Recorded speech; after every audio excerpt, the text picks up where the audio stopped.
اهلا بيكم معانا في اول حلقة من حلقات الفيديو سيريز. معاكم اش من جيك لابس. وعدناكم ان احنا هننزل الفيديو سيريز بتاعتنا اول ما نوصل ل 500 لايك، فشكرا على اللايكس. تعالوا نشرح لكم شوية ايه هو الفيديو سيريز دوت.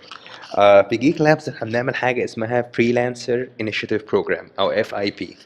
الهدف من البروجرام دوت ان احنا نساعد الفريلانسرز اللي موجودين في مصر. في الفترة اللي فاتت ديت سوق الفريلانسنج في مصر ابتدى يكبر جدا جدا جدا. بس في مشكلة ان في ناس كتيرة جدا مش عارفة تعمل ايه فين وامتى وازاي. ناس عندها سكيل عالية جدا بيقدروا يعملوا حاجات حلوة جدا، بس مش عارفين يوصلوا شغل ازاي، مش عارفين يجيبوا منين، مش عارفين يكلموا ناس ازاي، مش عارفين يعملوا ايه. وفي ناس تانية لسه ما بدأتش في المجال وحابة جدا ان هي تبتدي فيه. تعالوا نبتدي كده مع بعض نشرح الأماكن اللي احنا ممكن نجيب منها الشغل دوت. زي ما اتكلمنا في البوست قبل كده، في عندنا جزئين. في شغل اللي ممكن تجيبه اونلاين، وفي شغل اللي ممكن تجيبه اوفلاين.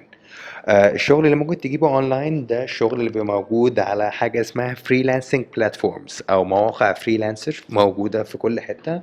المواقع ديت بتبقى يا اما بالعربي يا اما بالانجلش، وبتجيب من عليها شغل. الكلاينت بيحط الشغل اللي هو محتاجك تعمله عليه، وانت بتخش هناك وبتقدم على الشغلانة ديت.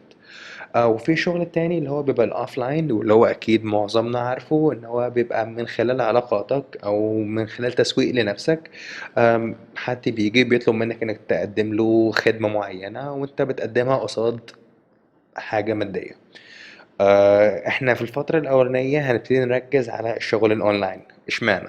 عشان الشغل الأونلاين سهل جدا أي حد يبتدي فيه ومتاح لكل الناس، خصوصا لو حد عايز إن هو يبتدي يشتغل من بيته أكتر أو حاجة بجنب شغله. ده بيبقى ماديا مغزي جدا لو أنت عارف أنت بتعمل إيه بالظبط. اول حاجه النهارده هنبتدي نتكلم عنها اكشولي في الموضوع ده هتبقى عن موقع من المواقع الفريلانسرز، وهي موقع فريلانسر دوت كوم. موقع فريلانسر دوت كوم من اكبر المواقع الموجوده في العالم للفريلانسنج. موقع فريلانسر دلوقتي عليه 16 مليون و800 الف يوزر. على قد ما دي حاجة حلوة، على قد ما دي حاجة تخوف ناس كتير جدا، لأن أنت هتبقى بتتنافس مع 16 مليون و800 ألف بني آدم. ودي حاجة صعبة جدا. آه اللي احنا نعمله ان احنا نخلي الحاجة الصعبة ديت حاجة سهلة جدا. ازاي؟ في مليون طريقة. تعالوا بس نبتدي الأول كده نشوف أصلا فريلانسر دوت كوم شكله عامل ازاي. ماشي. موقع فريلانسر دوت كوم موقع بسيط جدا انك تخش وتشترك فيه. هنا على الهوم بيج عندك بتلاقي فيه زرار لوجن وفي زرار الساين اب. زرار اللوجن دوت لما بتكريت الاكونت بتاعك بتخش وبتحط عليه اليوزر نيم بتاعتك والباسورد وبدخلك على البلاتفورم بتاعه. احنا هنا هندوس ساين اب وهنجرب نشترك عليه. لما تيجي تشترك في عندك اتنين اوبشنز، يا اما تساين اب بفيسبوك. ولو هتساين اب بفيسبوك ده بيسهل عليك كل حاجة، هتستخدم الايميل بتاعك اللي انت مشترك بيه في فيسبوك وهيملي لك هو البيانات لوحده تلقائيا. او لو مش حابب تشترك بفيسبوك ممكن تخش هنا على طول وتبتدي تملي بياناتك كده. هنا دي حتة الايميل ادرس هنكتب فيها هنا الايميل اللي احنا عايزين نستخدمه. طبعا الايميل ده هيبعت لك عليه كل حاجة بعد كده من موقع فريلانسر دوت كوم، فمحتاج يكون ايميل شغال. ساين اب عادي جدا زيه زي اي موقع تاني. هنا هيبقى لما ينور اخضر ده كده معناه ان الايميل دوت مش محدش استخدمه قبل كده ان هو يعمل بيه اكونت على فريلانسر، فانت كده اوكي. تعالوا نجرب نشوف اليوزر نيم هنا بتاعنا. اليوزر نيم ده اسمك اللي هيطلع على الموقع، فممكن تخليه اي حاجة انت عايزها. آه ممكن يكون اسم فاني او ممكن يكون حاجة بروفيشنال على حسب انت الخدمة اللي بتقدمها ايه وانت حابب تظهر نفسك ازاي للكلاينتس. خلينا هنا نقول ان احنا هيبقى اسمه جيك لابس اش. والباسورد. اليوزر نيم بيبقى ليه قواعد، تعالوا مثلا نشوفها. لما اجي اعمل كده واكتب جيك لابس طلع لي ايرور ليه؟ لان لازم يكون اليوزر نيم بين 13 بين 3 و16 رقم وحرف، ولازم يبتدي برقم بحرف وما ينفعش يكون فيه مساحات. يعني تعالوا نعمل كده مثلا. الاسم ده موجود، تعالوا نزود عليه ديت وكده شغال. ماشي. الباسورد هتكون اي حاجه، بس ركز ان انت ما تنساش الباسورد ديت، وان الباسورد تكون حاجه سهل عليك انك تفتكرها وفي نفس الوقت صعبه ان حد يخش عليها، ودي حاجه مهمه جدا ركزوا فيها قوي، لان انتوا هيبقى فيه فلوس بتاعتك موجوده على الاكونت ديت، فانت اكيد مش عايز حد يسرق الباسورد بتاعتك بسهوله. ممكن انا ادخل الباسورد اللي انا حاببها هنا، هكونفيرم نفس الباسورد. بعدين هنا بيجيلك اوبشن بيقولك انت عايز تشغل ناس تهاير ولا تشتغل تو work. فانت بتدوس هنا، احنا مثلا هنا للبيربس بتاع الفيديو دوت احنا عايزين نجيب شغل. ماشي. وبعد كده هدوس create account. بعد ما بتدوس create account هو بيبتدي يبروسس المعلومات ديت، وهيدخلك على صفحة من ان انت بتكمل فيها بقية الانفورميشن بتاعتك.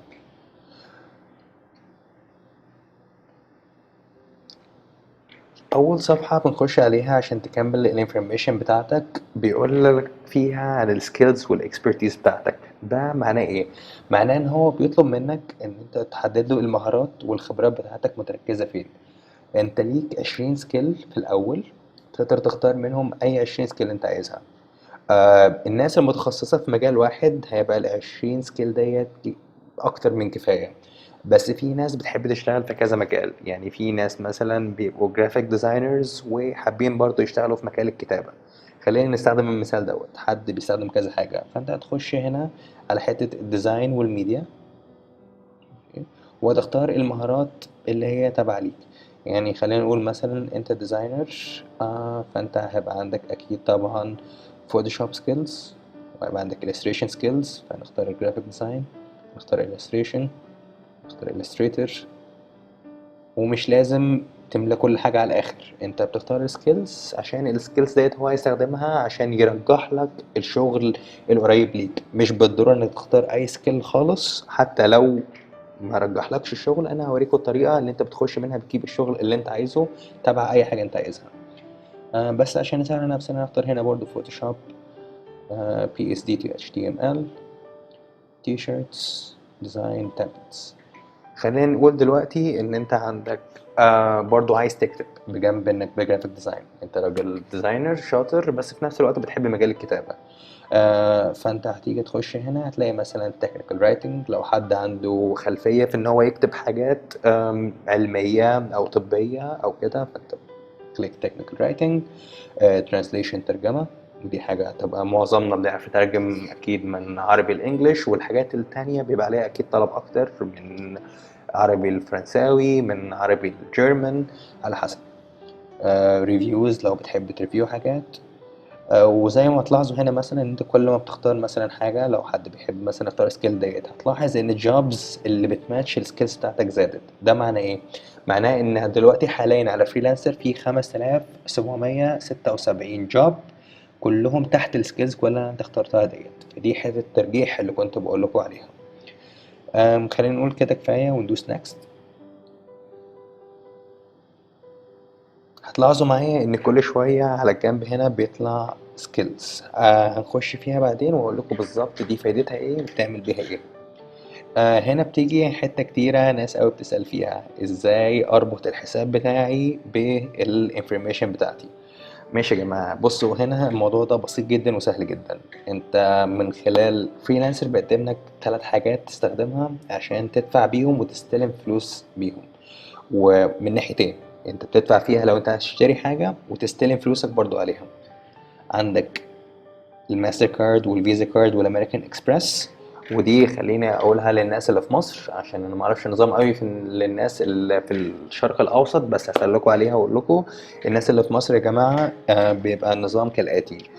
لو الكريدت كارد بتاعك لونه اسود او سيلفر، سيلفر مش رمادي، سيلفر، الكريدت كارد بتاعك ده ينفع تستلم وتستقبل فلوس عليه من اي حاجه من على النت. فلو حد عنده الكارد دوت بيخش هنا بيكليك اد كريدت كارد، هتدخل الانفورميشن بتاعتك وبس تقدر تستلم وتسلم فلوس عليه. باي بال، باي بال ده اوبشن تاني. باي بال ده طبعا كلنا عارفين عنه، وفي كل واحد بيقول حاجة، في ناس بتقول باي بال شغال في مصر، في ناس بتقول باي بال مش شغال في مصر. على حسب علمنا لغاية الوقت اللي الفيديو ده اتعمل، باي بال مش شغال في مصر. باي بال لو عليه فلوس ممكن تشتري بيه حاجات، بس ما تقدرش تستلم عليه فلوس. الفلوس بتتحول على الاكونت بتاعك، بس لما تيجي تسحبها مفيش اي بنك انا اعرفه ينفع تستلم عليه فلوس. سكريل نفس الكلام. سكريل هي خدمة شبيهة لباي بال، بس هي اصلا ملهاش تواجد في مصر. طب حلو، دلوقتي في ناس هنا هتيجي تقول لي ان دي مشكلة وانا مش عارف اسحب فلوسي ازاي. هي ليها حلين. اول حل بان هو انت هتستخدم، تروح لاي بنك انت تابع ليه وتقول له ان انا عايز اطلع كريدت كارد او ديبت كارد اقدر استلم بيه فلوس من على النت. بيبقى الكارد الاسود او الكارد السيلفر. ودي طريقة أنا مجربها، وبرضه هعمل بوست عليها قريب جدا هحط فيها التفاصيل وأسامي البنوك اللي أنت ممكن تتعامل معاها. باي بال ده برضه مشكلة، بس ليها حل سهل جدا. في خدمة تانية شبيهة لباي بال اسمها بايونير، وبرضه أكيد معظمنا سمعنا عنها، انتشرت جدا في الفترة اللي فاتت. بايونير ممكن تربط حساب باي بال ببايونير، فانت هتستلم الفلوس على باي بال، وبعد ما تستلم فلوسك من على باي بال هتحولها على بايونير. ازاي نعمل الكلام ده؟ هيبقى فيه برضه بوست كامل شرح بالتفصيل خطوة بخطوة بالصور ازاي نعمل الكلام ده. ماشي، دلوقتي خلينا نسكيب الستيب ديت ونبتدي نكمل على الاكونت بتاعنا. حلو، هنا دلوقتي جاب لنا في نوعين من العضويات، في عضوية ليميتد وفي عضوية بلس. ايه الفرق بين الاتنين؟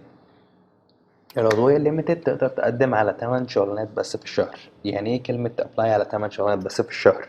يعني انت لما بتيجي تخش، وخلينا نقول انت شغلانة عجبتك، من اول شغلانة لغاية 8 بعد كده الاكونت بتاعك بيقف، مش هتقدر تقدم على شغلانات جديدة. يعني انت عندك في الشهر كامل ده هتقدم على 8 شغلانات بس.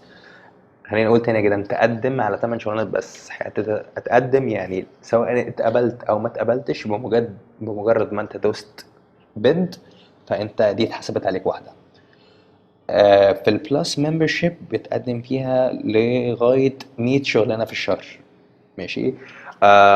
ماشي، خلينا بقى اقول لكم حاجة هنا، دي بالخبرة هتشوفوها ان ال 100 شغلانة ديت يعني كفاية وهتزيد لسبب بسيط جدا.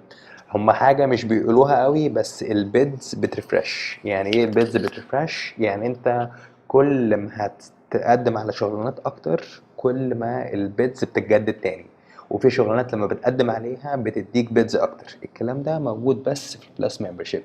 خلينا نبسطها كده اكتر ونقول ده معناه ايه بالبلدي كده يا جماعه. البلس اكاونت نقدر نقول عليه ان هو فيه شغلانات مفتوحه، شبه مستحيل ان انت تخلص البيدز بتاعتك كلها في البلس اكاونت.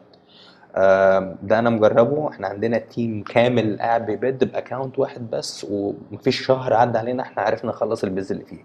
كل ما بنبيد اكتر كل ما بيرفرش اكتر كل ما بيرجعها تاني للاول. آه طبعا في حاجه هنا زياده، ان انت بتزود السكيلز عندك، ودي زي ما قلت لكم فايدتها ايه. في فريلانسر اووردز بتبقى مرشح لحاجات ومسابقات مخصوصة بس للبلس اكاونتس. واكسترنال انفويسنج دي بتبقى حاجة معناها ان انت ممكن تبعت فاتورة للعميل بتاعك بالشغل بتاعك. ممكن تختار ده وممكن تختار ده.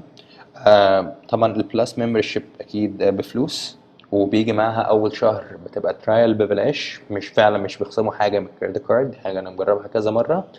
انا انصح جدا بالبلس خصوصا لو انت داخل الموضوع ده جد.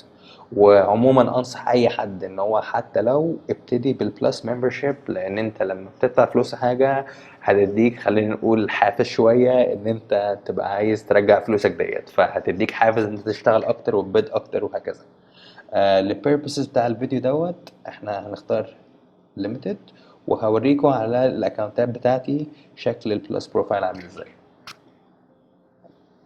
بعد هنا ما خلصنا هيبتدي دلوقتي يخش يقول لي ازاي اشوف الجوبز اللي هي بتتطابق مع السكيلز بتاعتي. آه، هنا طبعا في شرح سريع جدا للموضوع ده، اللي هو 3 خطوات للنجاح ان انت تجيب شغل، بس هو يعني ما بيفيدش الصراحة. زي ما انتم شايفين هنا هو اختار لي تلقائيا لوحده كل السكيلز اللي انا اخترتها في الاول، وجابها لي هنا وحطها لي، وعلى اساسها بيطلع لي الشغل ده. حلو. تعالوا بقى ناخدها واحدة واحدة من الأول كده وأشرح لكم هي عاملة إزاي. ماشي. دلوقتي في 3 أنواع من البروجيكتس موجودة على فريلانسر. في فيكست وفي hourly وفي كونتست. الشغلانات الفيكست اللي هو تبقى حاجة ثابتة، زي مثلا الشغلانة ديت. انت عندك هنا حد طالب ان انت تعمل موقع وحاطط سعر ثابت بين 10 و30 دولار. الرقم ده ثابت ما بيتغيرش، انت هتخش وتختار البيد بتاعتك. ماشي، let's say مثلا ان احنا عايزين نبيد ب20 دولار، فهنخش نبيد ب20 دولار. في حاجات بتبقى hourly. الحاجات الاورلي ديت اللي هو بيبقى بالساعة، بيقولك الشغلانة ديت هتبقى مثلا ب7 دولار في الساعة أو 20 دولار في الساعة. ده بيبقى شغل اللي بالساعة. وفي كونتست. الكونتست ديت بتبقى مسابقات، بيبقى حاطط let's say مثلا 100 دولار، حاطط مثلا project design، وعايز مثلا حد يعمل ديزاين لتيشيرت.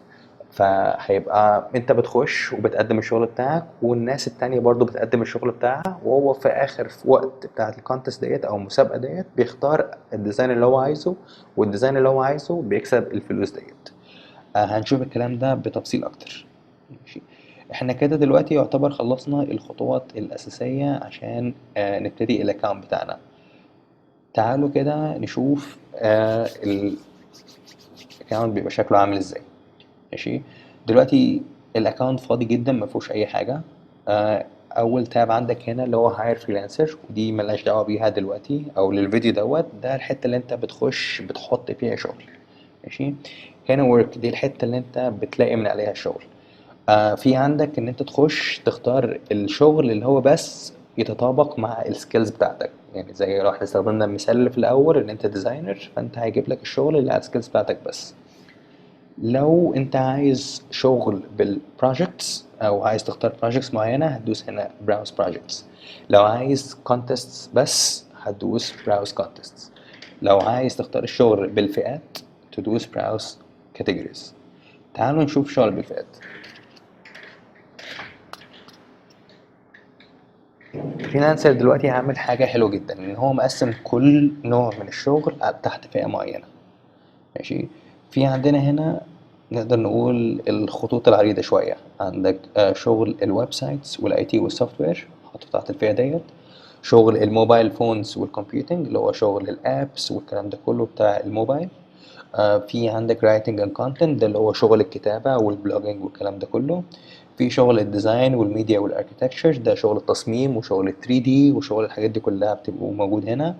داتا انتري اند ادمن، ده اللي هو بيبقى شغل الداتا انتري كله، ادخال المعلومات والكلام ده كله. والادمن اللي هو بيبقى شغل الفيرتشوال اسيستنت، اتكلمت عنه في بوست قبل كده عندنا. بس خلينا نقول تاني، الفيرتشوال اسيستنت اللي هو بيبقى زي مساعد موجود عن بعد. في شغل الانجينيرنج اند ساينس، دي الحته اللي اتكلمت فيها للناس المهندسين وعلوم بتوعنا. هتلاقوا شغل كتير جدا هنا، من كتابة ريبورتات لأبحاث للكلام ده كله بتبقى موجود تحت الكاتيجوري ديت.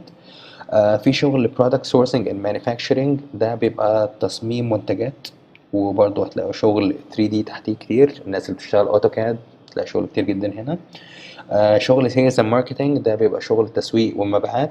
تسويق ومبيعات ازاي اونلاين، بيبقى من اول عندك انك تعمل بادجت وسيلز بلان وماركتنج بلان والكلام ده كله، لغايه ان انت اكشولي تشتغل تيلي سيلز. ده تبع الناس الكول سنتر، برضه الناس اللي حابه تشتغل في الكول سنتر في التيلي سيلز. ده مجال حلو جدا ليها. في عندك هنا البيزنس اكاونتنج هيومن ريسورسز اند ليجل. ده برضو اتكلمت عنه في بوست قبل كده. الناس اللي هي تبع بيزنس وتبع حسابات والكلام ده كله بتلاقي شغل كتير هنا بقى، من حسابات شركة كاملة لغاية حسابات شركة صغيرة. عندك كله من أوله لآخره بتلاقي شغل بتاعه هنا. في شغل translation and languages، ده هو شغل الترجمة. بتلاقي كل أنواع اللغات اللي أنت ممكن تتخيلها تقريبا عدت عليا على فريلانسر، ففي كل الترجمات اللي أنت عايزها في العالم. عندك local jobs and services، في ناس بتطلب حاجات ما بتعملش اونلاين، يعني بيطلب منك تروح حتة معينة تعمل حاجة معينة او كده. الكلام دوت بيبقى حاطط جوب وحاططها في بلد معينة، خلينا نقول مثلا مصر. فحد مثلا بيبقى طالب حد معين بس يقدم على الشغلانة ديت من سكان القاهرة، وتقدر تقدم على الشغلانة ديت وتعملها. بيبقى غالبا شغل ملوش علاقة بالحاجة اللي بتتعمل اونلاين خالص، طبعا على حسب البلد وهكذا. تعالوا نشوف بقى الحاجات دي بتعمق اكتر. اول واحده عندنا كانت الويب سايتس اي تي اند سوفت وير. زي ما انتم شايفين هنا كل شغل متقسم بطريقه مش طبيعيه. انت عندك من اول شغل الدوت نت، عندك شغل اكتيف دايركتوري، لغايه متقسمه بالمواقع. عندك شغل ممكن تجيبه من علي بابا، شغل تبع ASP دوت نت. عندك متقسمة أكتر هتلاقي حاجات كتيرة جدا. شغل اوبن جي ال، هتلاقي في شغل جروث هاكينج، هادوب. يعني مفيش حاجة مش ممكن تلاقيها هنا، وكل حاجة متقسمة جدا. بين قوسين اللي على الجنب ده عدد الشغل اللي موجود في الجروب ديت، والعلامة الكاس ديت وجنبيها الرقم في القوس ده، يعني ده من ال11 شغلانة ديت في شغلانة واحدة فيهم كونتست أو مسابقة. هتلاقوا كل حاجة متقسمة كده. ده الشغل كله بتاع الويب. عندك شغل الموبايل فونز وكمبيوتنج هنا كله متقسم بأنواع الشغل. عندك ابس للابل واتش، في شغل بلاك بيري، دي كاتيجوري عامة شوية فيها كل الحاجات التانية بتاعت الموبايل فون. شغل الكتابة عندك هنا creative writing، شغل إبداعي، في poetry شعر، شغل باوربوينت الناس اللي عايز باوربوينت، speech writing إنك بتسمع وبتكتب، شغل ويكيبيديا حد طلب إن أنت تعمل له حاجة على ويكيبيديا، resumes اللي أنت حد ده شغل سيفيهات، حد عايز سي في تعمل له، medical writing كتابة طبية بيبقى للناس اللي محتاجة مقالات عن الطب وهكذا، كوبي رايتنج بيبقى كتابة الإعلانات وحاجات زي كده وهكذا. آه، نفس الكلام هتلاقيه موجود في كل الكاتيجوريز ديت اللي هي كلها نفسها اللي احنا اتكلمنا عنها فوق.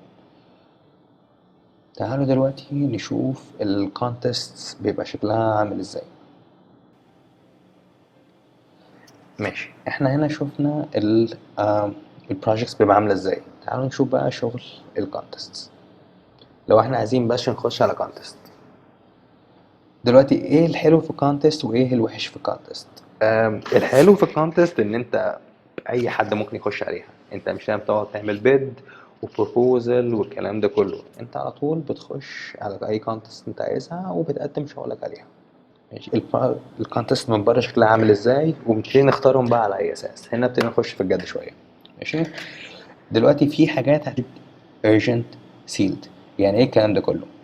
featured دي بتبقى يعني الشغلانة بتطلع في الأول خالص في الترتيب، بيبقى فريلانسر بيبقوا حاطينها في الأول. ليه بتبقى حاجة عليها كده، أو ده معناه بالنسبة لنا إيه؟ ولا أي حاجة خالص. هو بس الراجل اللي حاطط الشغلانة ديت عايزها تبقى موجودة فوق على طول، فهو بيدفع شوية زيادة عشان تبقى موجودة فوق على طول. ماشي.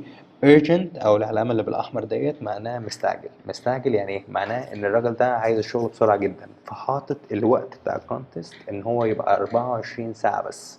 الوقت العادي بتاع الكونتست بيبقى غالبا أسبوع. طبعا في كونتست بتزيد عن كده وفي كونتست تقل عن كده، بس الوقت الديفولت اللي هو موجود على فريلانسر واللي هو بنسبة 80% من كل الشغل اللي على فريلانسر بيبقى أسبوع واحد بس. فهنا زي ما انتم شايفين البروجكت دي لسه نازلة من شوية، والوقت المتبقي ليها بتأند في 22 ساعة 59 دقيقة. حلو.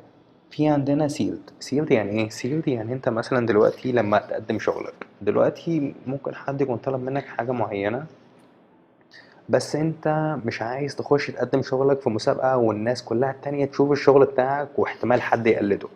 فدي بيبقى حاجة الراجل حاططها بحيث ان انت يبقى شغلك مش باين لأي حد تاني، شغلك بيبان له هو بس. الناس اللي داخلة معاك في الكونتست ما يقدروش يشوفوا اي حاجة خالص. ودي بتبقى ميزة عشان محدش، لو خصوصا لو هي كونتست عالية وحد دخل شاف الفكرة بتاعتك ممكن حد يقلد الفكرة بتاعتك ديت وهكذا. حلو. طب حلو، ازاي بقى نبتدي نختار من حاجات كتيرة جدا عندنا؟ يعني هو دلوقتي مختار لي بروجيكتس كتيرة كلها بيست على السكيلز بتاعتي اللي هي ديزاين. زي ما انتم شايفين هو لوحده مطلع لي برودكت فوتوز، مطلع لي فيسبوك لاندنج بيج، مطلع لي لوجو، مطلع لي فلاير، مطلع لي تي شيرت. شغل ديزاين كله جايبه له لغاية عندي. حلو، بس انا على اي اساس اختار الحاجات دي كلها؟ دلوقتي في هنا حاجة خضرا كده موجودة زي ما انتم شايفينها موجودة كتير، جارانتيد. جارانتيد ده معناه ايه؟ معناه ان فريلانسر بيضمن لك ان انت الكونتست بتاعتك ديت في حد هيكسب فيها وان في حد هياخد الجايزه. طب ما اكيد كل الناس بتقول ما ده طبيعي يعني ما اكيد انا هاخد فلوس. لا يا جماعه، هي مش كده.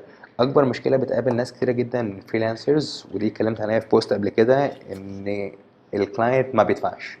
ودي حاجه سهله جدا ان هو يعملها، لان انت في حته وهو في حته تانية خالص. ممكن انت تقدم الشغل وهو ياخده وما يدفعلكش، انت هتعمل ايه؟ مش هتعرف توصل له تاني، فريلانسر مش هتعرف توصل له، مفيش حاجه بتعملها، خلاص تبقى راح عليك شغلك.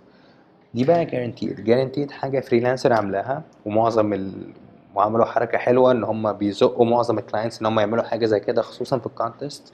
ان انت عندك حته الجارانتيد، يعني الكلاينت حاطط الفلوس دفعها خلاص لفريلانسر، والفلوس دي متشالة على جنب للكونتست.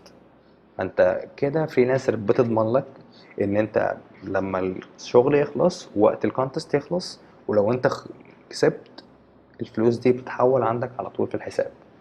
فانا انصحكم كلكم وان انتوا تبعدوا عن اي حاجه زي كده. شايفين هنا مفيش جارانتي خالص، هنا مفيش جارانتي، هنا في جارانتي. ركزوا في البروجكتس ديت. يعني الكلام ده كان ممكن يكون مشكلة زمان، بس خصوصا في السنة اللي فاتت فريلانسر ابتدى يزق كلاينتس أكتر إن هم يجارنتي. وكمان الفريلانسرز اللي موجودين في الكوميونتي ديت ابتدوا كلهم إن هم أي حد مش حاطط جارنتي مش بيقدموا عليه. يعني مثلا هنا بتلاقي الناس اللي مش عاملة جارنتيد زيرو انتريز زيرو انتريز، بس على عكس الناس اللي عاملة جارنتي عندهم 200 انتري و300 انتري يعني حد دخل وقدم في المسابقة. ماشي. تعالوا كده نخش طيب على كونتست من كونتست ونشوف بيبقى شكلها عامل ازاي.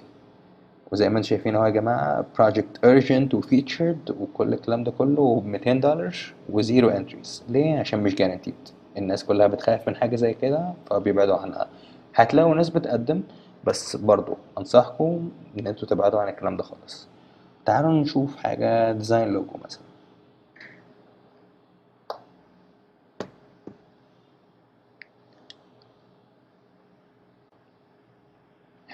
ده كده بيبقى شكل الكونتست. شكل الكونتست بيبقى عندك هنا مربع في الاول بيقول لك الكونتست دي اوبن ولا لا. اوبن يعني انت دلوقتي تقدر تقدم على الكونتست ديت. ماشي. بعد ما الوقت ده يخلص اللي هو كاتبه لك هنا اللي هو يوم و15 ساعة، هتبقى pending يعني خلاص وقت التقديم خلص، مش هينفع تشترك في البروجكت دي تاني. هيبقى بس الوقت ده موجود عشان الكلاينت يختار حد من الناس المشاركين ويأورد لي الكونتست ديت.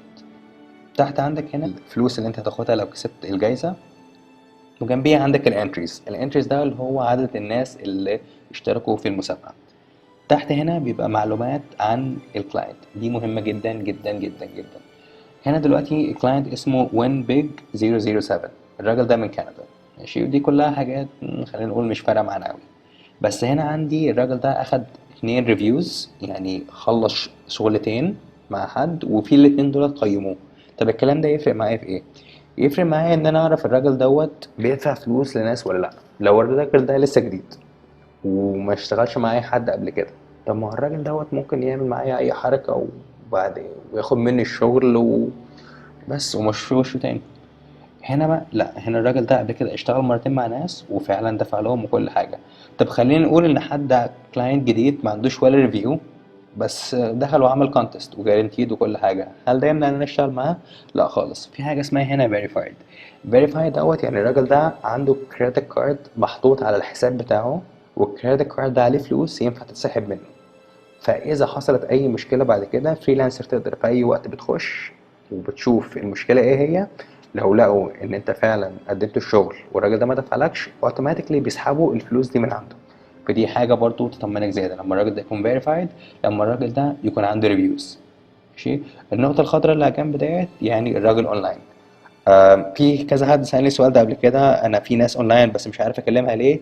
يا جماعه انتوا ما تقدروش تتكلموا مع كلاينتس خالص، سواء انت كنت في بروجكت او في كونتست. هو اللي بيكلمك، لما هو يكلمك بعد كده تقدر تكلمه في اي وقت. ازاي؟ من الكونتاكت ليست دي. تلاقي عندك هنا في الكونتاكت ليست لما حد يبتدي يكلمك بيطلع لك هنا، ساعتها تقدر تكلمهم. بس لغايه ما هم يكلموكوا انتوا ما تقدروش تكلموهم خالص، على الاقل في الشات.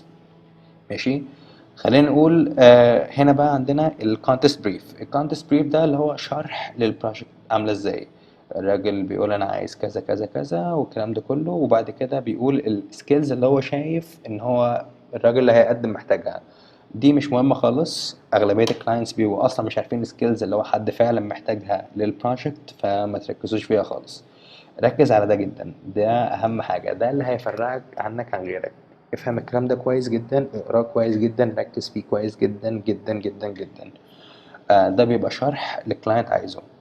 ماشي. واحيانا هنا بيبقى فيه اتاشمنت، ممكن الكلاينت مثلا حاطط بي دي اف عن الشركه بتاعته، محتاج انك تخش تقرا عنها، او بتبقى اي اتاشمنت الكلاينت بيحطها بتظهر في الحته ديت. ماشي. لو دي كونتست عجباك وعايز تخش عليها بتدوس جوين كونتست. ممكن تكليك هنا I'm participating in this contest، ده معناه ان انت هتقدم على الشغلانه ديت. مش لازم تقدم شغلك دلوقتي، بس بتكليك هنا عشان بعد كده يطلع عندك في الشغل ان انت مقدم على الكونتست ديت، بحيث انك ما تنساش. هو فريلانسر كل شويه هيفكرك. او لو انت جاهز على طول وشغلك جاهز ممكن تكليك هنا I want to submit an entry right away. ده معناه انك شغلك جاهز، هتابلود الشغل بتاعك من هنا. ماشي. وهو بيطلع لك هنا طلبات الكلاينت، بيقول لك ان هو you read the contest brief، ان انت تكون قريت. ماشي. تقرا عن الفيدباك بتاعه، لو الكلاينت سايب اي فيدباك تبص على الانترز التانية عشان تفهم الشغلانة عاملة ازاي. وكلاينت هنا سايب لك ديت نوع الملفات اللي هو محتاجها منك. فانت لو هتقدم له شغل، يا اما تقدمه جي بيج، هتقدمه بي ان جي، او هتقدمه جيف. دي التايبس من الشغل اللي هو بيقبله ان انت تقدمها في الكونتست ديت. كل كونتست تبقى مختلفة طبعا. دي كونتست ديزاين فهو طالب فيها صور، الكونتست تانية طبعا هيبقى فيه فورماتس مختلفة. اهم حاجة تقروا الكلام دوت عشان الكلاينت، في كلاينتس كتيرة جدا بتاخد إن ممكن تكون مقدم له شغلانه حلوه جدا، بس لو ما اديتهاش بالفورمات اللي هو عايزها ده معناه ان انت ما ركزتش في اللي هو طالبه. وصدقوني يا جماعه مش بيفرق معاهم فعلا، وممكن عادي يعني ما يطنش الشغل بتاعك كله على بعضه حتى لو هو احسن ديزاين عنده، عشان انت بس مش مقدمه بالفورمات بتاعه. بكليك هنا عشان تابلود. هنا هتخش تكتب التايتل، او ده هيبقى عنوان الشغل بتاعك. هنا مثلا ده ديزاين لوجو، ممكن تقول مثلا لوجو ديزاين. description هنا بقى دي حتة بتفرق ناس عن ناس. انت في عندك ناس كتيرة جدا بتبقى مقدمة على الشغلانة ديت. آه في ناس كتير جدا بتحط صور وبتسكت. انت الشرح بتاعك او الديسكريبشن بتاعك ده دي من الطرق الصغيرة اللي انت ممكن تكلم بيها كلاينت او تشد انتباهه ليك. اكتب له حاجة عن الديزاين، اشرح له فكرتك، اعتبره حد هو قاعد قدامك وانت قاعد بتديله التصميم بتاعك. لو انت شغال بره في مكتب مثلا تصميم او كلاينت اوف لاين، مش هتديله الشغلانه وتسكت، انت هتديله الشغلانه وهتبتدي تشرح له، تقول له والله انا عملت مثلا الدايره ديت بتمثل كذا، والمثلث هنا ده بيمثل كذا، انا اخترت اللون ده عشان كذا، واخترت اللون ده عشان كذا.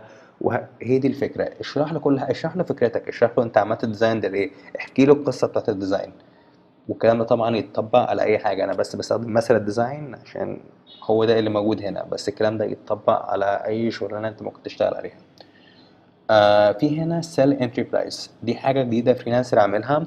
ان انت لو حابب ان انت مثلا لو ما كسبتش بس لسه حابب تبيع الشغلانه بتاعتك دي لكلاينت، في كلاينت ممكن يعني يختار ديزاين ويبقى عايز ديزاين تاني برضه.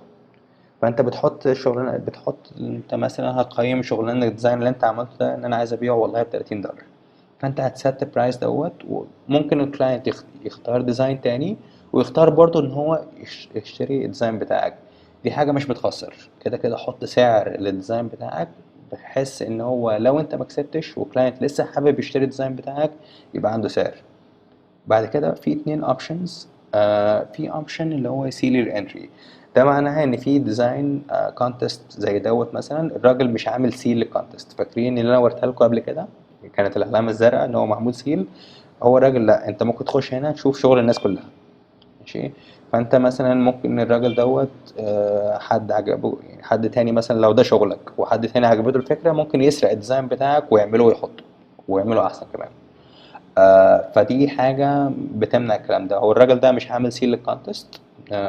بس هنا لسه برضه الفريلانسر بيديك الاوبشن ان انت تسيل بنفسك. هتسيل بنفسك هتدفع نص دولار او 50 سنت عشان تعمل كده. آم، مش هقول انا انصح بيها او ما انصحش بيها، هي حاجة بتاعتك. لو كونتست صغيرة ما انصحش بيها خالص. لو كونتست كبيرة قوي وفكرتك فعلا فيها فكرة كبيرة جدا، وحاسس فعلا ان هي دي اللي هتفرق ان انت تكسب الكونتست، وكونتست مثلا ب 200 $300، هو ساعتها انك تستثمر، وده فعلا هيبقى استثمار نص دولار بس عشان تضمن ان محدش يسرق فكرتك، هتبقى في مكانها. في هايلايت، الهايلايت دوت ان هو بيخلي البوست بتاعك ينور، بحيث ان هو لو كلاينت قاعد بيقلب كده هيلاقي في نور اصفر هنا، فده هيشد انتباهه. مفيد نوعا ما، بس عموما اي كلاينت بياخد الوقت ان هو يبص على كل الشغل المتقدم، فمش هقدر اقول ان هي الحاجه اللي بتفرق قوي. حابب تعملها، انصح بيها بصراحه لا خالص. بس يعني حاجه ان فريلانسر يعملوا بيها فلوس، دي انا شايفها كده. بس هل بتفرق قوي؟ ما اقدرش اقول لا الصراحه. بعد كده بتكليك الزرار ده، معناه ان انت بتضمن ان هو ده شغلك الاصلي ما خدتوش من اي حد، وان انت موافق بشروط فريلانسر، وبعد كده بتدوس سبميت، وتبقى كده قدمت الكونتنت بتاعتك. هنا بيبقى في عندك شغل بقى اللي كل الناس التانية مقدماه. ماشي، هنا في all انت كده مختار كل الشغل الناس مقدماه. في الاكتف ده اللي هو الشغل المقبول بيه حاليا. في التوب الكلاينت، بعد كده لما انتوا زي ما انتوا شايفين في نجوم هنا، فهو كلاينت بيريت اي حد من اول نجمة لغاية 5 نجوم. التوب دوت بتبقى الناس اللي واخدة من 4 نجوم ل5 نجوم، بيطلعوا عندك هنا في التوب. ماشي، زي ما انتوا شايفين الكونتست ديت اعلى حد فيها واخد 3 نجوم. الكلاينت واضح ان هو شغل متقدم لغايه دلوقتي مش راضي عنه. بعد كده في عندك الريجكتد دوت ان هو كلاينت ممكن يخش واصلا ما يريتش الشغل بتاعك، لا هو ممكن يريجكت كله على بعضه، يرفضه كله، يقول لك الشغل ده اصلا مش هيعجبني، مش هي دي الفكره اصلا انا عايزها، ده مش حتى مش قريب، فيرفضه. هل ده معناه ان انت تقف هنا؟ لا خالص، انت ممكن تخش تقدم انتري تانية عادي جدا. وغالبا لما يعمل لك ريجكت او يديك ريتنج بيخش بيشرح لك وبيقول لك انا اديتك ريتنج كذا كذا كذا عشان كذا كذا كذا. ماشي. خلينا نقول انت حابب تكلم الكلاينت تساله على حاجه، عايز تفهم حاجه اكتر، بتعمل ايه؟ بتخش هنا على المسج بورد او البابليك كلاريفيكيشن بورد هم هنا مسمينها. المسج بورد دوت بتخش وبتسيب رسائل على شبه الوول على فيسبوك بتاعت الكلاينت. بتسيب له هنا رسائل بتقول له مثلا زي ما هنا حد قال له عايز ريتنج للانتري رقم 331. في ناس ممكن تخش تسأله عن مثلا طب انت عايز دي كذا، طب انت دي كذا، طب مش عارف ايه. في حد هنا زي جانايت مثلا مقدم كذا فكرة، ودي حاجة انا برشحها جدا. ما تقدمش ديزاين واحد، قدم كذا ديزاين عشان الكلاينت يختار منه اللي هو عايزه، وحطه على تمبلت زي ما هو عامل هنا. يعني هو مقدم هنا اللوجو بتاعه، وحاطط هنا شكل اللوجو بتاعه هيبقى كذا على بيزنس كارد، الكلاينتس بيشدوا الحاجة زي كده. وبعد كده قاعد سأله على كذا حاجة، قال له لو أنا سبت حاجة أو في تصحيحات أو كذا أنا هشتغل عليها وكده. الراجل بيتكلم معاه، ودي حاجة حلوة جدا. الكلاينتس بتحب كده، بتحب الناس اللي بتسأل، بتحب الناس اللي بتستفسر، بتحب الناس اللي بتهتم بالتفاصيل. ده بيبين إن أنت فاهم أنت بتعمل إيه، وإن أنت في تفاصيل أنت هتهتم بيها ممكن غيرك ما يهتمش بيها. فعموما دي حتة حلوة جدا إنك تتكلم بيها كلاينت لغاية ما هو يكلمك. لأن زي ما قلنا في الأول، طول ما هو مش عندك على الكونتست لاست مفيش أي طريقة إن أنت توصل له بيها. بس ده كده باختصار شديد الكونتست. هيبقى في فيديو بعد كده أصلا عن الكونتست عاملة ازاي، لأن فريلانسر مش الموقع الوحيد اللي بيقدم كونتست، في مواقع تانية كتير جدا بتقدم كونتست. فهعلمكم كذا طريقة إن أنت ازاي تضمن إنك تكسب كونتست، وهخش معاكم كونتست هوريها لكم، هديكم انا قدمت الشغل ازاي، هوريك انا قلت ايه للكلاينت، وهوريكم ازاي كسبنا كذا كونتست قبل كده. طب احنا شفنا شكل الكونتست، طب تعالوا نتكلم بقى عن البروجكتس العاديه. تعالوا نشوف لو حد عايز يخش يقدم على البروجكت العاديه. وتعالوا نستخدم مثل تاني غير مثل الديزاين عشان محدش يزعل. ماشي، تعالوا كده ايه رايكم نشوف حاجه تكون ويب مثلا. طبعا زي ما احنا قلنا هنا انا حاطط السكيلز بتاعتي كلها جرافيكس وكتابة، فالشغل اللي هيطلع لي هنا او اللي هو هيرجحه لي هيبقى كله شغل كتابة وديزاين. طب خلينا نقول انا مش عايز كده، انا مثلا انا راجل ديزاينر مثلا، بس قعدت اشتغلت على نفسي وكده ودلوقتي بقيت ديفلوبر كمان، وعايز ابتدي اصمم مواقع او ابتدي اشتغل على الباك اند بتاع مواقع. طب ماشي، دلوقتي عندك حل من الحلين. يا اما تخش على البروفايل بتاعك وتبتدي تشتغل فيه، يعني انك تزود السكيلز، او لو السكيلز بتاعتك اتملت، لان زي ما احنا قلنا على الاكونت اللي ببلاش عندك 20 سكيلز بس، هتخش زي ما احنا قلنا في كاتيجوريز.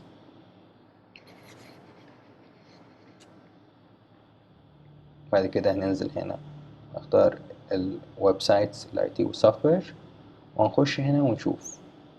طبعا كل واحد على حسب هو السكيل بتاعته في ايه، لان زي ما احنا عارفين في كذا لانجويج وكذا بلاتفورم تشتغل عليها في موضوع الديفلوبمنت. عندك ووردبريس، عندك جوملا، عندك دروبال، او عندك لغات تشتغل بيها بي اتش بي، ماي اس كيو ال، حاجات كتير جدا. تعالوا كده نشوف من اشهر الحاجات اللي انتشرت جدا جدا جدا في الفترة اللي فاتت، الووردبريس. ننزل تحت زي ما شايفين الووردبريس 791 شغلانة قصاد كل الحاجات التانية. وزي ما انتم شايفين برضو الأسعار، ووردبريس عندك من أول حد بيطلب منك حاجة بسيطة جدا لغاية حد يطلب منك حاجة معقدة جدا. طبعا بقى هنا الشغل مختلف، مفيش حاجة اسمها جارانتيد، مفيش الموضوع ده خالص. ده الجارانتيد ده بيبقى بس في الكونتست. هنا بقى تعالوا نشوف نختار أي حاجة كده ونشتغل عليها. وبالمناسبة بس أنا حابب أوريكوا الشغل اللي بالساعة بيعمل ازاي. بيطلع لك اهو $9 في الساعة، والشغل هيتراوح بين أسبوع وأربع أسابيع، أسبوع وأربع أسابيع. نختار واحدة من الشغلانات دولت ونشوف شكل البروجكت بيبقى عامل ازاي.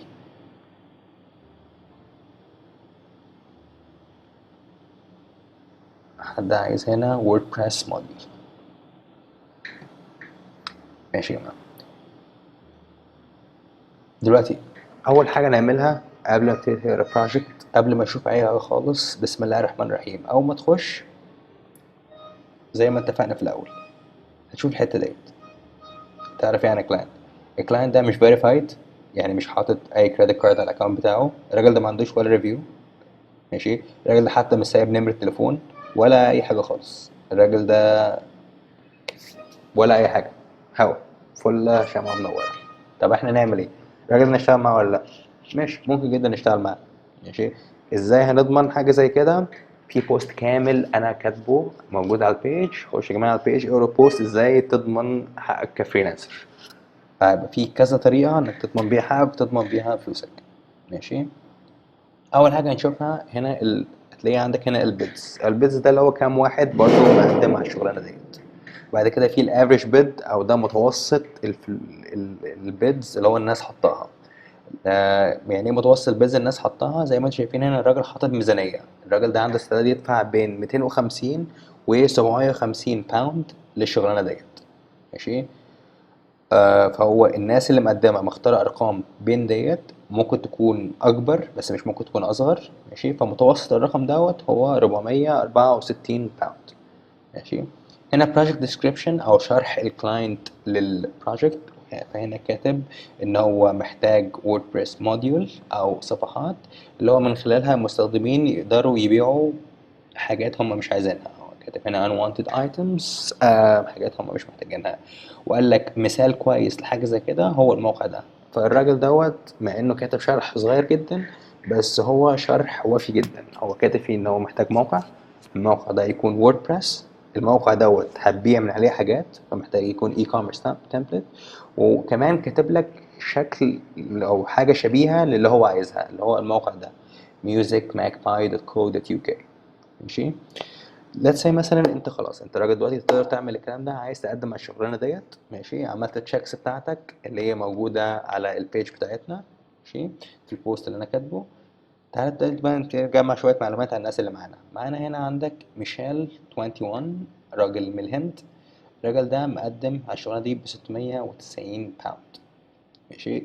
الراجل ده عنده بسم الله ما شاء الله 260 ريفيو واخد ريتنج 4.8، ماشي. فالراجل دوت من الناس التقيلة والقديمة اللي موجودين. يفرق معاك ده ايه؟ يفرق كتير جدا. يعني معلش انت راجل عندك زيرو ريفيوز ولا نجمة ولا اي حاجة خالص. الراجل ده عمل 260 شغلانة قبل كده على الاقل، والراجل ده واخد عليهم ريتنج 4.8. فيعني انا لو انا عميل انا هبقى عايز اشتغل مع حد زي كده جدا، من ناحيه الخبره موجوده، من ناحيه الامان موجوده، من ناحيه ان هو يبقى عنده شغل قديم وبورتفوليو هتبقى موجوده. فالراجل ده اتقل بكتير من حاجه زي كده. طب هل ده معناه ان لما اي حد بيخش بيقدم خلاص كسب كده وراحت؟ لا طبعا خالص، ماشي. انا كتبت بوست قبل كده برضو عن الموضوع دوت انك ازاي تطلع على كومبيتيشن، بس هتكلم بيها برضو تاني في الفيديو هنا، ماشي. دلوقتي في ناس تانية عندك هنا كلها طبعا اقل. زي ما انتم ملاحظين الناس كل ما بتبقى اتقل كل ما الريفيوز بتاعتهم بتزيد وهكذا. هو بيقدر يخش يبد برقم اعلى. ليه؟ لان هو عنده حاجة، او نقدر نقول عنده تقل شوية، عنده حاجة اللي هي تساعده في ان هو فعلا يطلب رقم عالي. ماشي. هتلاحظ طبعا كل ما الريفيوز بتقل كل ما الناس بتقلل البيز بتاعتها. مش حاجة أساسية يا جماعة، هو مش بس هو ده غالبا بيبقى الريتم بتاع الناس هنا. ماشي. يعني عندك مثلا هنا واحد مقدم أو دافع 421 أو عايز 21 سوري باوند. ماشي. تحتيها طبعا بيبقى كاتب عدد الأيام اللي هو هيخلص بيها. يعني هو مثلا الراجل ده قصاد المبلغ ده هيخلص الشغل أو الموقع دوت في 10 أيام. ماشي. دلوقتي اكيد لاحظتوا هنا حاجه اللي هو البار الاخضر دوت. ماشي. البار الاخضر ده يعني البار الاخضر دوت يعني الراجل دوت مثلا اللي هو يونيبيز 350 65. الراجل دوت عنده 76 ريفيو. ماشي. بس الراجل من 76 ريفيو دولت ممكن يكونوا كلهم ويب سايتس، بس كام واحد من الويب سايتس دولت ووردبريس؟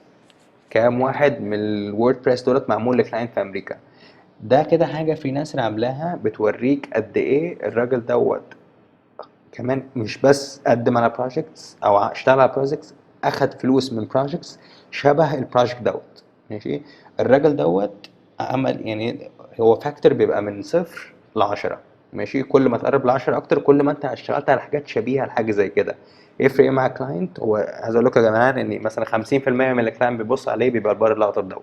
كل ما يبقى قريب ل10 اكتر ده كل معناه ان انت راجل متخصص جدا في اللي هو طالبه. ماشي. انت ممكن تعمل اكونت زي مثلا المثل الاولاني خالص احنا استخدمناه، ان انت يكون ليك مثلا في الديزاين وليك في الكتابه وليك في الديفلوبمنت، فانت بتشتغل الثلاث شغلانات. بس لما انت تاخد مثلا 50 ريفيو في الديزاين، ماشي، هتلاقي البار بتاعك فاضي خالص لما تيجي تقدم على شغلانه في الكتابه مثلا.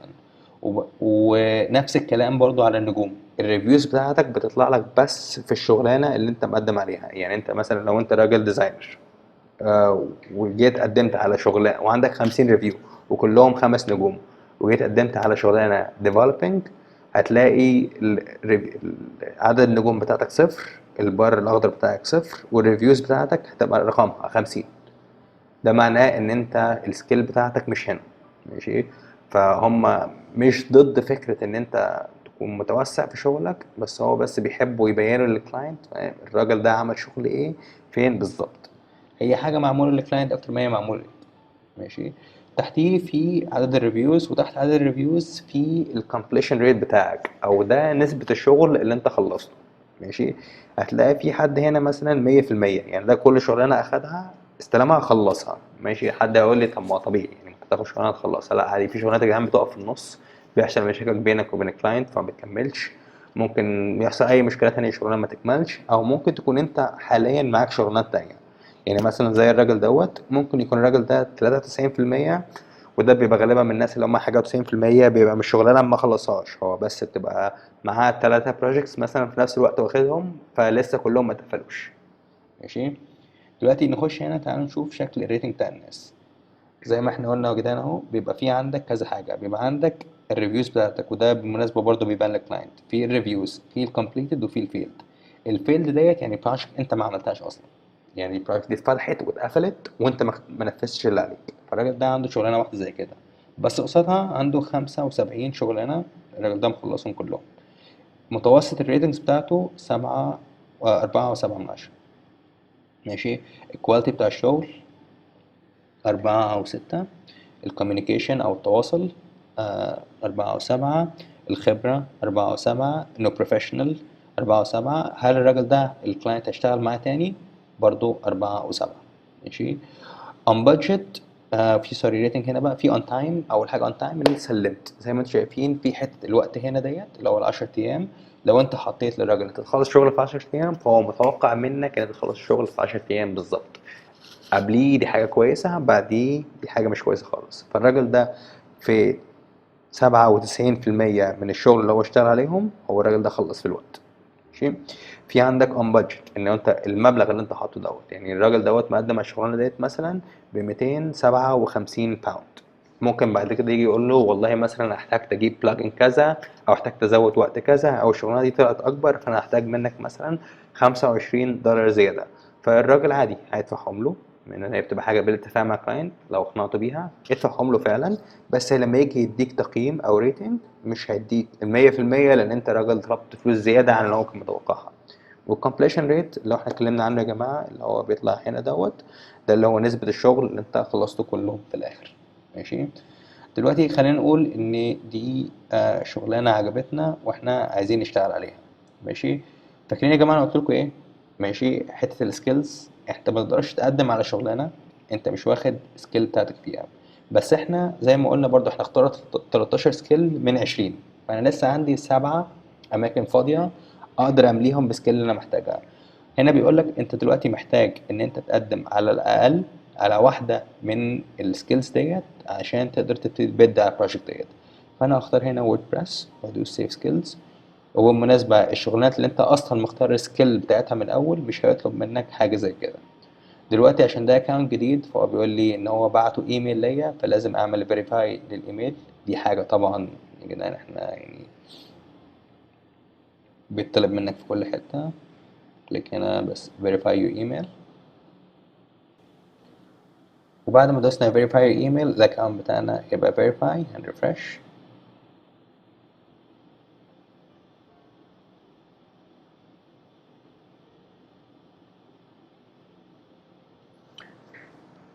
بعد ما عملنا verify الايميل بتاعنا واخترنا السكيل بتاعتنا اللي احنا محتاجينها، واللي الحاجات ديت مش هتبقى تطلب مننا في كل بروجكت على طول. ماشي.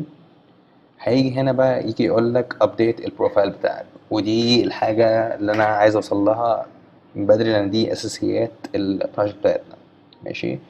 دلوقتي ده مش شكل البروفايل بتاعك خالص، ده بس شكل الحاجات اللي انت محتاجها اللي هي الأساسية عشان تبتدي تشتغل. ماشي. وبيقول لك brief introduction اللي هو حاجة بس صغيرة عن نفسك. ممكن نكتب مثلا I'm a freelance developer. نقول مثلا الخبرة بتاعتي been working in this field for over 6 years مثلا.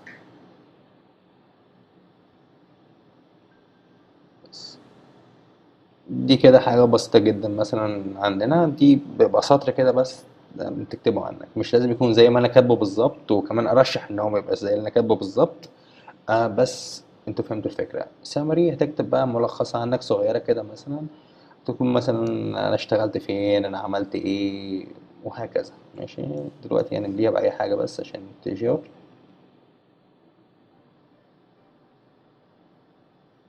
انا محتاج على الاقل 100 كاركتر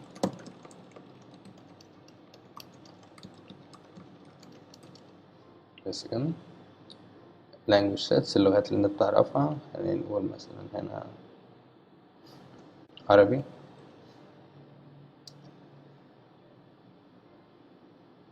نقول English. بس كده. location البلد اللي انت فيها، مصر.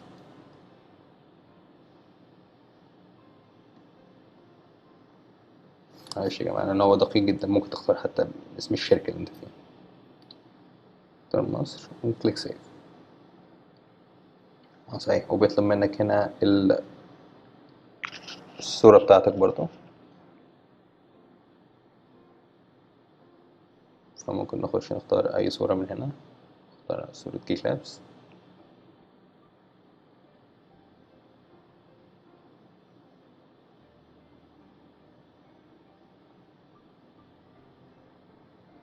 بس ويندوز سيف.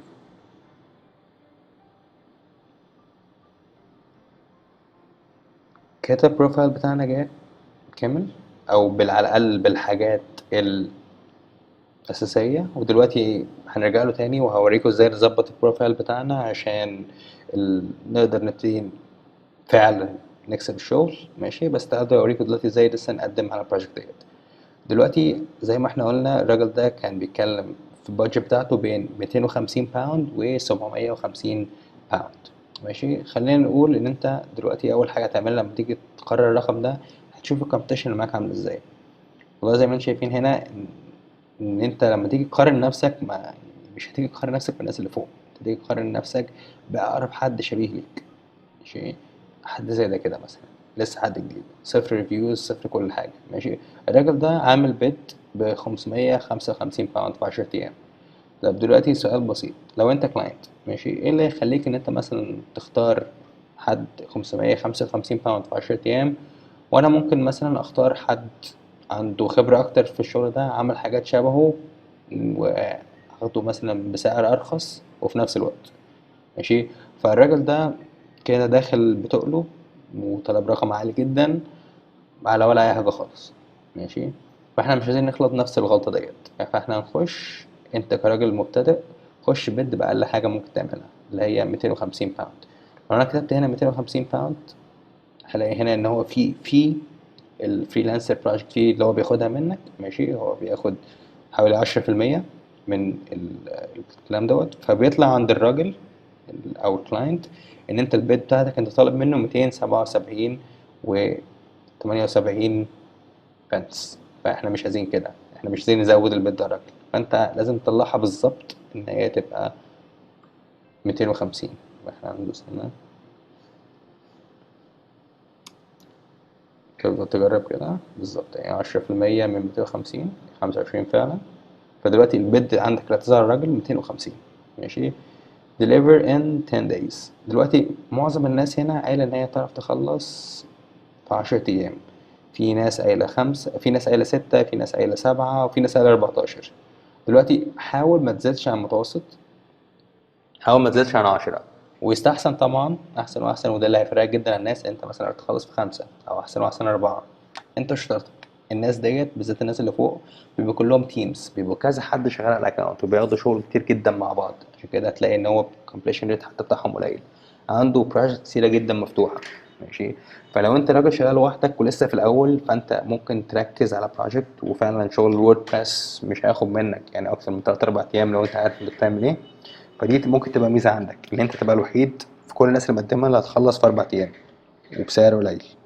ماشي، دلوقتي ممكن تكون انت شايف ان ده سعر قليل، او بالنسبه للفريلانسر، او بالنسبه حتى لسعر السوق العادي. بس في الاول انت محتاج تعمل كده، في الاول انت محتاج ان انت تبد برقم قليل جدا، مش عشان حاجه، عشان توصل للمستوى ده، عشان توصل للشكل ده. انت عايز توصل لده، بس عشان توصل لده لازم تديله سبب مقنع جدا ان هو يختارك، وما يختارش ده دلوقتي. اصل معلش يا جماعه، هو مش فارق معاه انت جديد ولا لا، هو الراجل داخل وعايز شغله يخلص، هيخلصه باحسن حد باحسن سعر. ماشي، هو مش فارق معاه ان انت لسه جديد، مش فارق معاه ما هو كل الكلام ده ولا بيفكر فيه الكلام ده، بس هو اللي انت شايفه. ما اللي هو شايفه ناس كتيره جدا، ناس موثوق فيهم بالنسبه للفريلانسر، وناس مش موثوق فيهم بالنسبه للفريلانسر. زي ما انت شايف، جيت قلت لكم اول حاجه اعملها، وده اللي هو كل الناس بتعملها، ان هو بتخش بتشوف الكلاينت عامل ازاي. لو حد مش موثوق فيه هتلاقي مش احسن ناس شغاله معاه، وعموما هتلاقي هنا يا جدعان، هتلاقوا معظم الناس اللي مقدمه معاه من الهند، من الهند، بنجلاديش، من الهند، شيك، بنجلاديش. يعني واحد بس هو اللي مقدم هنا في الشغلانه هو من يو اس. هتلاقي معظم الناس النظيفه مش هتيجي تشتغل معاه.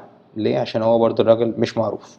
فهي نفس الكلام زي ما بتطبق علينا هو كمان بيتطبق عليهم، بس الفكرة ان احنا نستغل الموضوع ده لمصلحتنا. فدي اول حاجة انت تعملها خالص، تقدم في وقت اقل على قد ما تقدر وبسعر اقل على قد ما تقدر. بعد كده تكليك هنا بليس بيد. ماشي، اول ما تكليك بليس بيد انت خلاص كده انت قدمت على الشغلانة ديت. ماشي، دلوقتي بقى تكتب البروبوزل بتاعك ده، دي البيتشايه بتاعتك، دي حته السيلز، دي اللي انت هتيجي تخش تكلم الكلاينت وتقول له والله يا سيدي انا هقدر اعمل لك كذا كذا كذا في وقت كذا كذا كذا، وانا كذا كذا، وانا بعمل لك كذا. انت بتشرح له خطتك، بتشرح له انت هتبيع له إيه. انت من الاخر بتبيع له نفسك هنا، بتبيع له الخدمه بتاعتك هنا. ماشي، ازاي تكتب بروبوزال ده يا جدعان، ده موضوع تاني ليوم تاني، لان ده فعلا محتاج فيديو كامل عليه من اوله لاخره. موضوع طويل جدا. قبل كده انا حطيت لكم بوست على البيج بتاعتنا اسمها ازاي عملت $23,700 في 4 اسابيع. دي طريقة أنا كنت بستخدمها اسمها الفيديو بروبوزلز. ارجعوا اقروا البوست، هتلاقوا فيه الشرح كامل للطريقة ديت وازاي عملت بيها الفلوس ديت. وكمان انا في اكتوبر هبقى قاعد بعمل فيديو سيريز كامل عن في كل حاجة انا بعملها من الفيديو بروبوزلز والشاتس مع كلاينتس وكل حاجة، واحط تارجت لنفسي في اكتوبر ان انا اوصل ل5000 دولار في الشهر دوت، وانا قاعد بقدم لكم كل حاجة، بوريكم كل حاجة، شغل من كل كلاينتس، وكمان هبد على حاجات كتيرة من نوعيات مختلفة. يعني مش هبقى ببد بس على شغل مثلا ووردبريس او ديزاين، لا انا هبقى ووردبريس وديزاين وكتابة وانيميشن وفيديو وكل حاجة. تمام. اخر حاجة حابب اوريها لكم هنا هي البروفايل والبورتفوليو بتاعكم. ماشي. دلوقتي البروفايل بتاعك او البورتفوليو بتاعك دي الحاجة اللي هو بعد ما الكلاينت بيبص على كل حاجة عندك وبيعمل كل حاجة، بيرجع يبتدي بقى يشوف انت مين. ماشي. ده بقى حتة الريسيرش الزيادة اللي هو الكلاينت بيعملها، معظم الكلاينتس بيعملوها يا جدعان. فاكرين الحتة اللي احنا عملناها عشان نقدم على الشغلانة؟ هنا دي زي مقدمة كده لنفسك. ماشي. وبعد كده الديسكريبشن بتاعك هنا. في الديسكريبشن بتاعك هنا حط حاجتك كلها بقى، حط اللينكس، شرحك عن نفسك، انت عملت ايه وما عملتش ايه. في ناس كتيرة مش هتنزل تحت هنا وتقعد تشوف البيانات التانية اللي عندك، في ناس اخرها بتقف هنا وما بتكملش، بتقف هنا وبتشوف البورتفوليو بتاعك لما بيظهر هنا. تعالوا كده اوريكم شوية كده البروفايل بتاعنا شكله بيبقى عامل ازاي. ماشي. ده كده اكونت ترايل كده احنا كنا عاملينه، او انا عامله عشان المسابقة ديت اللي انا قلت لكم ان انا هعملها، ان انا $5000 في شهر اكتوبر ان شاء الله. تعالوا اوريكم البروفايل بتاعنا بيبقى شكله عامل ازاي. بس ده كده بيبقى شكل البروفايل بتاعك، ده كده بروفايل كامل. ماشي. ده كده انا عامله في السريع، كان اكونت قديم عندي ورجعت اشغله تاني عشان البروجكت بتاعنا في اكتوبر. شغال كويس اهو، 2 ريفيوز في يومين، فدي حاجة كويسة جدا. بس انا كاتب الاسم بتاعي، و بس كاتب حاجة صغيرة كده: we can do it all professional and time. وكاتب ان مثلا ان انا تيم من ناس اي تي وجزء من practical solutions group، كاتب حاجات صغيرة جدا عن نفسي. وحاطط هنا شغل اللي انا عملته قبل كده، شغل ال 3D ديزاين حط فولدر هنا، شغل الويب ديزاين ويب ديفلوبمنت حطه هنا، شغل الجرافيك ديزاين حطه هنا، وشغل الفيديو حطه هنا. ماشي. تحت هنا في الريفيوز، ودي مش هوريها لكم في الفيديو او في السيريز التانية. اوكي. المهم ده بيبقى كده البروفايل بتاعنا. بس فريلانسر بيسهل لك الموضوع ده جدا بمنتهى السهوله، ممكن تخش وتاد او تعمل اي حاجه انت عايزها. ازاي؟ هكليك هنا البروفايل، وكل حاجه انت شايفها قدامك بتعملها. الاوري ريت بتاعك ده السعر او اللي انت بتشتغل فيه في الساعه، ده اللي هو اقل حاجه انت بتشتغل بيها في الساعه. مهم؟ لا خالص صراحه، نادرا ما حد بيجي يسالك عنه، نادرا ما حد بيجي يكلمه عنه، كده كده انت بتقدم على الشغلانات فمش فارقه، حط اي رقم انت عايزه. ماشي. ده الريفيوز بتاعتك اللي هو انت اخدت كام ريفيو، ده الريليفنسي ريت بتاعك، الجوب وان بادجت وان تايم، الحاجات دي احنا كلها احنا اتكلمنا فيها قبل كده. جوبز كومبليتد عندي لسه النص، كومبليشن ريت عندي نص عشان في شغلانه انا شغال عليها دلوقتي لسه. ماشي. ده انت فيريفايد في ايه، عندك كريدت كارد، تليفون، الكلام ده كله. انا حاجتي كلها مكملها، فطلع عندي كله بالاخضر، وده بيطلع لكلاينتس، حاجه برضو بتطمن الكلاينتس اكتر. وبعد كده عندك هنا بورتفوليو، لو عايز تزود اي حاجه للبورتفوليو بتاعك بتكليك edit portfolio وبتزود الحاجات اللي انت عايزها، ممكن تقسمها فولدرز براحتك زي ما انت عايز. بس البورتفوليو يا جماعه اهم حاجه يعني في الوجود بالنسبه للفريلانسر. ماشي. البورتفوليو ده مضيق، انت عملت ايه، انت بتعرف تعمل ايه، خصوصا لو انت راجل مبتدئ، خصوصا لو انت راجل لسه بادي ولسه مفيش حد يعرف عنك اي حاجه خالص. فده بيوري شغلك القديم قبل كده عامل ازاي، انت اشتغلت عليه فين. واشرح بقى، انت عندك الاوبشن انت تحط ديسكريبشن، انت هتخش وتشرح للناس الشغلانه دي، مثلا والله انا عملت الويب سايت دوت لما كنت شغال في الشركه كذا، وقعدنا وكنا تيم كذا واشتغلنا عليه لفتره طويله، والكلاينت مثلا كان حد كبير، وهك. وحط شغلك كله، اتكلم عنه اكتر واشرح كله، اكتب، احكي قصه عنك. الناس عموما بتحب تشتري قصة أكتر ما بتحب تشتري الخدمة نفسها، فأنت باع له قصة وراك أنت. لما أنت كنت قاعد بتعمل البروجكت دوت، الحتة ديت الإبداع طلع لما أنا فكرت في كذا وعملت في كذا. بص يعني كلام هنا هو كل حاجة، لأن أنت في الأول وفي الآخر أنت هنا بتلعب دورين، أو خلينا نطلع في اللعبة دي بوشين.